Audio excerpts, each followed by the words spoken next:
looking ahead to this weekend, there's been a bit of a break. How are the girls getting back into it ahead of what is a very important game this weekend? Yeah, at the start we were quite frustrated with the break because we'd built up consistency with performances and obviously had some excellent results.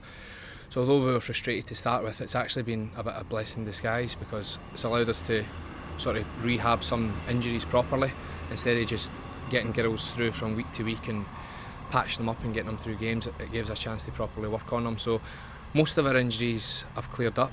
We've got one or two still niggles that we've picked up recently, but that's just part and parcel of the game. That's why we've got a big squad. And there's not many games left. We're coming right towards the end of the season now, and it's getting a bit of a race, isn't it, for those top two spots between the top four teams, Everton being in third, you being in second. What can we expect from Everton?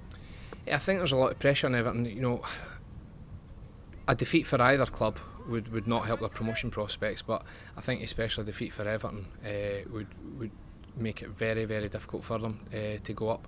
So it's obviously in our hands in terms of if we can inflict that defeat on them. It doesn't just hamper them, but it puts us in a fantastic position. But it's great. I think it's what the league would have wanted at the start of the season, to have 4 teams still competing with 4 and 5 games to go. So it makes for a very exciting, if nervous, finish. I think, bearing in mind our home form, I think it'd be huge. It's a huge advantage.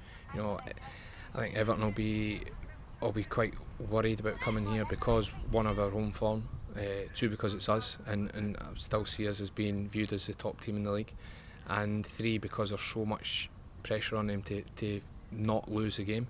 So they're a talented team. They will fight for everything because they know what's at stake. Very similar to us in terms of they very much like to attack. They have a young, exciting squad, but also with 2 or 3 really good experienced players in there as well.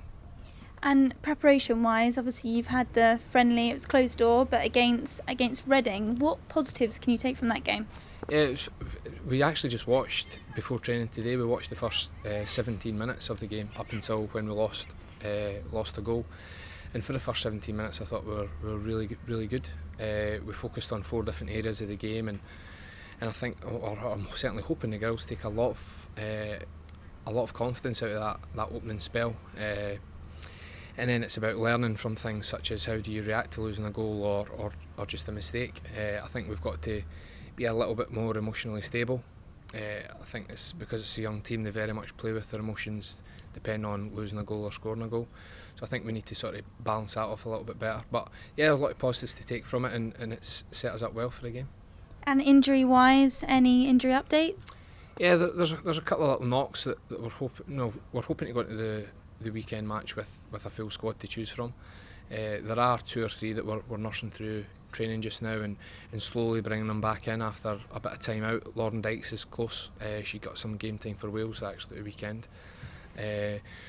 Jodie Brett has been had some extended leave at the break, and hopefully we can get her back in.